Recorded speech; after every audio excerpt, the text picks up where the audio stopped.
안녕하세요. 여기는 도시책방의 지식산책입니다. 오늘의 주제는 포스트모더니즘입니다. 포스트모더니즘을 규정하거나 정의 내리는 것은 불가능에 가깝다고 우선 깔고 가겠습니다. 왜냐하면 정의를 내리거나 확신하는 것은 포스트모더니즘에 반하는 것이기 때문이죠. 포스트모더니즘은 모든 것이 상대적인 구조와 관계 속에서 그걸 바라보는 나의 생각에 따라 달라지기 때문입니다. 포스트모더니즘은 두 가지 단어가 합성되어 있습니다. 포스트 더하기 모더니즘. 우선 포스트의 전미어는 두 가지 뜻이 있습니다. 이후라는 그 시간적인 개념과 넘어서다, 벗어나다 라는 초월의 개념이 있는데요.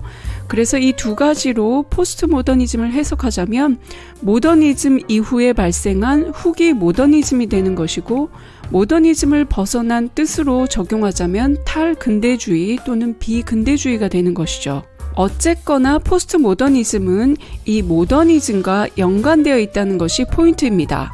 모더니즘에 대해서 이전 영상에서 말씀드렸는데요. 포스트모더니즘이 말하는 모더니즘은 1920년대 전후로 나타난 특정 사조로서의 모더니즘에 한정되지 않고 이성이 인간의 삶을 행복하게 만들 거라는 이성 중심의 계몽주의 이후에 발생한 사유와 사고방식을 말합니다. 계몽주의 시대에 확고해진 인간과 개인의 의식, 그리고 그 중심에 있던 인간의 합리와 이성이 삶을 발전시키고 인류를 행복하게 만들어 줄 것이라는 확실한 믿음이 있었습니다. 이에 대한 회의나 반발도 없지 않아 있었지만 그건 매우 소수의 목소리였을 뿐 이성이 지배하는 사회가 확실한 선이고 옳음이라는 가치체계가 있었죠. 정치와 경제, 사회와 종교는 이런 합리와 이성의 토대를 두고 함께 진화 발전했습니다. 하지만 이렇게 굳건하게 믿었던 이성의 시대는 1, 2차 대전의 참상 앞에서 여실없이 무너졌습니다. 전후복구가 되며 사회가 안정되어 갈 때쯤 1960년대부터는 전쟁을 일으킨 세대의 사고방식에 대한 강한 비판의식이 일어났습니다. 프랑스에서는 68세대로 대표되는 진보 학생운동이 있었고, 미국에는 베트남 전쟁에 반대하는 반전 그룹을 그 예로 들 수 있는데요.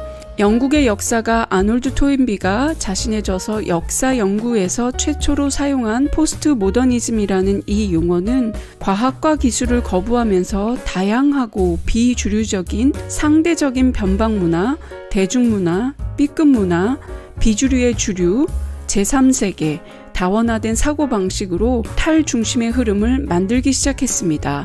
지금까지의 문예 사조 영상을 보신 분들은 알겠지만 각 시대마다 대표하는 사조가 있었고 그 사조를 시대적, 역사적 배경과 곁들여 이야기를 풀어냈는데요.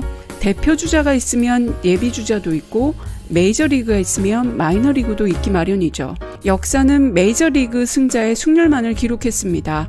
하지만 포스트모더니즘 이후에는 이런 메인스트림, 주류, 대세, 다수의 목소리가 아닌 그 반대 현상이 나타나기 시작했습니다. 포스트모더니즘은 유럽에서 시작되었다고는 하지만 그 영향력은 세계적으로 확산되어 20세기 후반을 휩쓴 사조입니다. 철학, 정치, 경제, 사회, 문화, 예술, 건축, 어디 한 군데에 영향을 미치지 않은 곳이 없을 정도인데요. 이제는 이러한 포스트모더니즘적인 생각이 당연하고 자연스럽게 여겨지는데요. 이러한 사고방식과 가치체계의 변화는 급진적인 사회 변화로 일어난 것은 아니었습니다. 모든 철학과 사유의 시작이 그렇듯 의심과 회의에서 시작돼서 질문으로 발전되죠. 종교개혁에서부터 시작된 인간 중심의 사고방식의 핵심은 이성과 합리였습니다. 누가 봐도 확실하게 수용 가능한 상식이라는 지식의 수준이 만들어졌습니다. 하지만 이성과 합리가 만들어낸 사회가 마냥 행복하지는 않았습니다. 이미 말씀드린 1, 2차 대전은 물론 자본주의와 다수결의 민주주의의 결점이 나타나기 시작했죠. 물론 이 세상 모든 사람을 만족시키고 행복하게 하는 하나의 해결 방식은 존재하지 않습니다. 그래서 이성과 상식의 수준의 사회적 합의가 중요한데요. 이렇게 인간의 의사결정과 선택을 할 수 있다는 것은 그만큼 선택지가 많을 때 가능한 일입니다. 만약 선택의 여지가 없다면 고민할 필요도 없습니다. 선택지가 많다는 것은 다양한 해답이 존재한다는 것을 뜻하죠. 이러한 다양성에 대한 담론의 시작이 포스트모더니즘의 시작과 맞물립니다. 이전에는 독점까지는 아니지만 주류와 대세라는 큰 흐름이 있었고 많은 사람들이 이러한 흐름을 따를 수밖에 없는 사회적 구조에 있었습니다. 하지만 60년대 이후 사회 전반은 변합니다. 산업혁명 이후 만들어진 생산과 소비의 산업사회에서 인터넷과 대중통신의 발달로 정보사회로 변신합니다. 생산해서 파는 것만이 아니라 정보와 마케팅을 통해 부가적인 가치 창출이 가능해졌죠. 제조업 중심의 자본주의에서 금융 중심의 자본주의로 확장됩니다. 내가 무엇인가를 생산하지 않아도 생산을 하는 회사에 나의 금융자산으로 투자를 하면 이득 또는 손해를 얻는 그런 금융자본주의가 점점 확고해지죠. 그리고 식민주의와 제국주의처럼 한 국가의 자본주의가 세계를 지배하려는 시대에서 이제는 다국적 글로벌 자본주의로 변합니다. 블록 경제의 배타적인 경제체제 안에서 그 세력들을 확장하면서 글로벌 다국적 자본주의로 변하죠. 이러한 경제적인 변화는 물론 인문학과 철학, 사회적인 사고방식에서도 변화가 일어나는데요. 칸트의 코기토, 나는 생각한다, 고로 존재한다 라는 명제는 나의 자기 확실성을 기초로 사유의 주체인 인간에 대한 확신과 자율성에 대한 무한한 신뢰가 있었습니다. 절대적으로 의심할 수 없는 나는 모든 생각과 지적 활동의 기초가 되죠. 니체의 등장으로 이러한 합리와 이성에 대한 회의가 시작되고 인간의 지식과 발전은 이성으로 만들어진다고 했지만 이후에 인간 스스로 깨닫기 어려운 무의식 또는 잠재의식의 개념이 프로이트에 의해 나왔습니다. 그리고 프랑스 구조주의 철학자들은 인간의 지식세계는 역사적 사회적 조건의 부지불식 중에 영향을 받아 형성된다고 하죠. 그래서 인간의 자발적이고 주체적이며 독립적인 능력보다는 사회 역사에 어떻게 놓여지냐에 따라 그 의미가 바뀐다고 설명합니다. 절대적 합리의 도구였던 과학 분야에서도 이러한 변화가 발견되는데요. 예를 들어 뉴턴의 만유인력의 법칙을 골자로 하는 고전적 우주관은 이후 아인슈타인의 상대성 원리가 나오면서 흔들리기 시작합니다. 인류의 문명과 인간성에 대한 무한 신뢰는 1, 2차 대전을 시작으로 나치, 홀로코스트, 이후 미국과 소련의 냉전 시대, 핵무기의 위험 등으로 인간이 언제나 올바른 선택을 하는 것은 아니라는 회의에 이르게 되죠. 인쇄술의 발달은 지식의 보급과 유통의 혁명적인 사건이었습니다. 문맹률이 낮아지고 교육열이 올라가면서 개인의 의식과 능력이 발달해서 스스로 생각하고 판단하는 수준이 점점 높아지는데요. 학력과 지식과 정보는 곧 권력이 될 수 있는 시대가 있었죠. 종이 활자를 통한 지식의 유통이 이제는 웹상으로 옮겨갑니다. 인터넷의 보급으로 정보화 시대로 빠르게 변하면서 지식을 알고 소유하는 것이 다가 아닌 시대로 접어듭니다. 이처럼 이성을 통한 인간의 무한한 발전과 진화를 더는 믿을 수 없는 시대가 되었고 그렇게 대두된 것이 바로 포스트 모더니즘입니다. 포스트 모더니즘은 그 내용이 워낙 방대하고 여전히 담론과 논쟁이 끊이지 않기에 단정적으로 이야기하기가 참 어렵습니다. 그런데도 이 여러 논증에 공통으로 등장하는 특징 몇 가지가 있는데요. 첫째로 해체와 상대성과 다원성을 들 수 있습니다. 지금까지의 사조는 전대의 특징에 반하는 사조가 나타났는데 포스트 모더니즘은 모더니즘에 반대하는 현상이라기보다는 모더니즘의 현상을 분해하고 해체합니다. 다시 재구성하고 새롭게 반대적인 무엇인가를 만들어낸다기보다는 이 분해하고 해체하는 데 굉장히 집중하는데요. 지금까지의 커다란 서사를 해체해서 세분화된 담론으로 제시를 합니다. 각각의 담론과 해체된 개체들은 무엇 하나 주류, 대세라고 하기 어렵고 각각의 개성과 특징을 내세우면서 다원성을 인정하고 수용합니다. 그리고 해체된 개체들을 이해할 때는 개체 고유의 특성과 더불어 이 개체들이 놓인 상대적인 위치, 상황, 역할에 따라 그 의미가 변하는 것이라고 설명을 하는데요. 이를 통해서 이성과 합리의 이름으로 억압받았던 인간의 정신적 가치가 미세 담론으로 하나씩 회복되기 시작합니다. 포스트모더니즘의 관점으로 보면 변치 않는 보편성 또는 절대적인 의미는 더는 존재하지 않게 되죠. 전반적인 보편성, 거시적인 총체성은 해체되어 단편화됩니다. 파편화된 담론들이 다시 통일돼서 커다란 주류가 등장하는 것이 아니라 이 단편화된 조각들은 서로의 다른 점, 차이점을 있는 그대로 보여주는 것으로 충분하다고 생각하죠. 포스트모더니즘은 이런 다양한 차이, 다른 점을 포용하면서 독식과 독점에 대해 강력히 저항합니다. 이런 탈권력 또는 탈중심을 포스트모더니즘의 두 번째 특징으로 들 수 있는데요. 중심을 해체한다는 의미에서 마치 뭔가가 어수선하게 흩어진 그런 모습이 아닐까 생각이 드는데, 그런 것보다는 이성이라는 이름으로 억압되어 주변으로 밀려났던 그 비주류의 요소들을 재조명하자는 데 의의가 있습니다. 획일적인 하나의 가치가 아닌 다양한 가치에 대한 재고, 이해, 수용에 중점을 두죠. 완전한 이상향에 대한 희망도 기대도 하지 않으면서 단편화된 조각들 간의 차이를 인정하자는 것입니다. 거창한 통일성보다는 다양한 차이 그 자체를 인정하는 것이죠. 하나가 되는 것이 아니라 서로 다른 개체들이 공존하는 것을 말합니다. 획일성과 통일성을 거부하면서 차이에 대한 민감도를 높이고 위계적인 질서를 거부하는 것이죠. 세 번째로 탈정전, 경계 해체, 혼종, 그리고 불확정성을 들 수 있는데요. 탈정전에서 말하는 이 정전은 정도의 고전이라고 말하는 전통을 말합니다.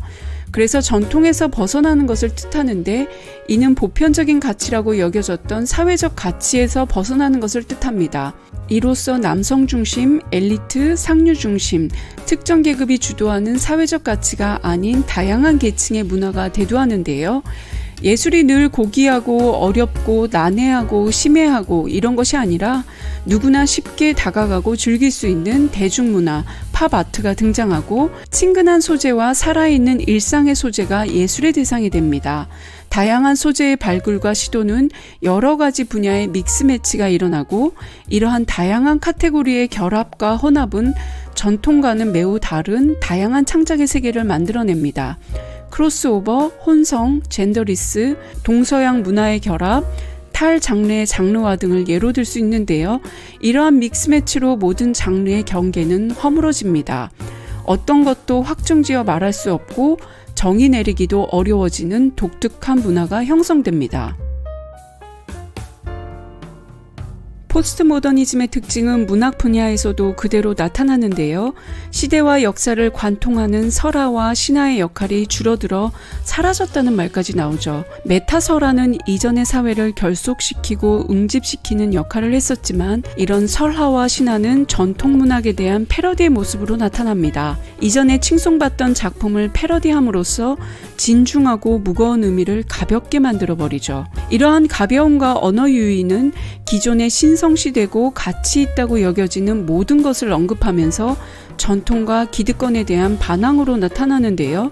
인간의 존엄성과 가치를 상실했다고 여기면서 이성보다는 가벼운 감각과 기교로 인간의 실존을 적나라하게 드러내는 데 집중합니다. 전통의 해체뿐만 아니라 장르의 해체도 빠르게 일어나는데요. 소설의 형식도 많은 변화가 일어납니다. 플롯 자체를 해체하면서 반소설, 초소설, 자기 반사적인 소설이라고 말하는 작품들이 나오는데, 현실과 허구 사이의 경계를 무너뜨리고 구성 없는 에피소드의 나열, 실제 일어난 일을 사건 취재 형식으로 엮어나가는 저널리즘식 소설도 등장합니다. 또한 형식 면에서도 장르의 경계가 무너지는데요. 장편과 단편이 갖는 특징적인 플롯과 길이와 이 구성은 거의 그 구분하는 자체가 의미가 없을 정도가 되어버렸고요. 소설과 시의 경계 또한 사라집니다. 모더니즘은 사실주의의 재현, 모방에 대한 강한 반발로 시작되었다면, 포스트모더니즘은 거기에 더하여 모든 것을 해체하고 나열하여 재배합하면서 새로운 구성을 만들어냈는데요. 시공간을 초월한 비연대기적 서술과 복잡하고 다양한 시점을 사용해서 일관적이고 작품 전체를 관통하는 통일성을 더는 알아보기 어려울 정도로 객관적으로 현실 세계를 반영하지 않았습니다. 기존의 틀을 벗어나 창의적이고 실험적인 태도라고 받아들일 수도 있었는데요. 고급 문화와 하위 문화의 경계를 해체하고 모든 장르와 매체 사이를 오가며 혼합을 만들어냈죠. 포스트 모더니즘의 소설을 읽으면 그 자체가 현실인지 허구인지, 역사인지 자서전인지, 소설인지 비평인지, 저자가 누구인지조차도 구별되지 않게 됩니다. 특별하게 의미를 부여하지도 않고요. 작품의 의도와 저자의 생각을 강요하지도 않는데 이게 있는 그대로인지 아니면 엄청난 허구의 세상에서 작가가 어떻게 해석을 하는 건지, 이게 모든 것이 애매모호하게 이 독자에 따라 각자의 느낌대로 해석하는 그런 열린 구성과 결말과 의미 분석이 나옵니다. 포스트 모더니즘은 다양한 문화와 관습에 대해 관용적이고 수용적인 태도를 보입니다. 문화적 상대성을 인정하고 거대 서사와 주류에 대한 저항과 반항으로 이전에는 교육이나 사회화 과정에서 보도 듣도 못했던 많은 사건과 상황과 이야기가 논의되면서 천편일률적이고 획일적인 판단에서 벗어나는 듯 보였습니다. 하지만 아무리 문화의 상대성을 인정하고 수용한다고 해도 인간의 보편성과 도덕과 윤리에 어긋나는 간습과 인습을 옹호하기는 어려워졌습니다. 포스트 모더니즘의 사고방식으로 다문화를 수용하고 이해하는 과정에서 유럽 내 이슬람은 유럽 문화와 충돌하고 여러 사회 갈등에서부터 테러까지 발생하면서 사실상 그 한계에 부딪히게 되는데요. 문화 상대주의가 어디까지 허용되고 받아들여져야 하는지 이 비판적인 담론이 대두되기 시작합니다.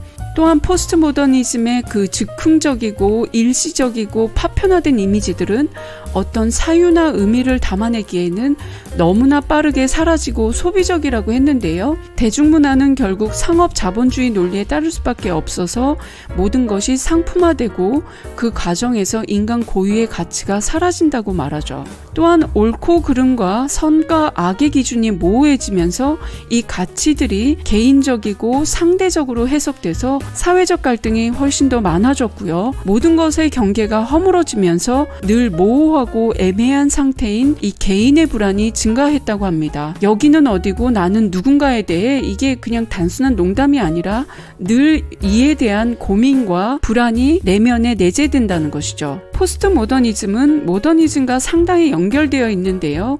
계몽시대에 일어난 인류라는 이름으로 일어난 많은 사건에 대한 기준과 상황을 이해해야만 알 수 있습니다.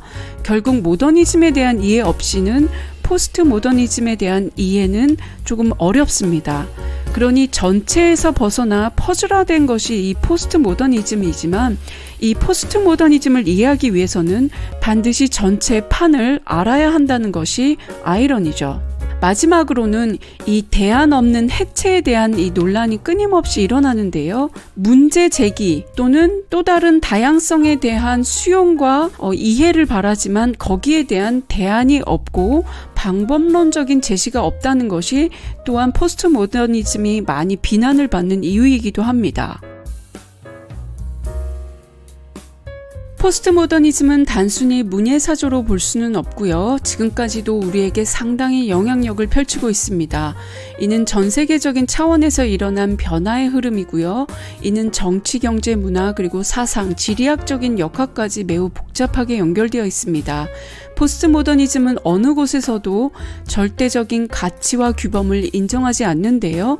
예를 들어서 이전에는 억압되고 죄악시되던 동성애, 성전환 등은 도덕의 잣대가 아닌 개인의 취향과 성향으로 인정하고 넘어가고, 이러한 다양한 취향과 성향에 대한 인정과 수용은 서로가 다르다는 기본 전제하에 개인의 행복과 자유를 만족시키면은 그걸로 충분하다는 그런 생각을 합니다. 생각하고 판단하는 고통보다는 감각적인 즐거움과 향유를 추구하죠. 이러한 대중문화의 발전은 늘 새로운 것에 대한 창조와 재구성을 만들어내면서 여러 장르가 해체되어 재합산돼서 이질적인 장르의 혼성을 보여줍니다. 크로스오버 뮤직, 팝페라, 퓨전, 비평과 소설의 합인 크리틱 픽션, 사실과 허구를 결합한 팩션이라는 신조어까지 나오게 되죠. 포스트 모더니즘은 추상적인 윤리 대신 구체적인 경험에 의존하고, 그 경험은 지극히 개인적이기 때문에 전체를 관통할 수 없고 보편적일 수도 없다는 전제입니다.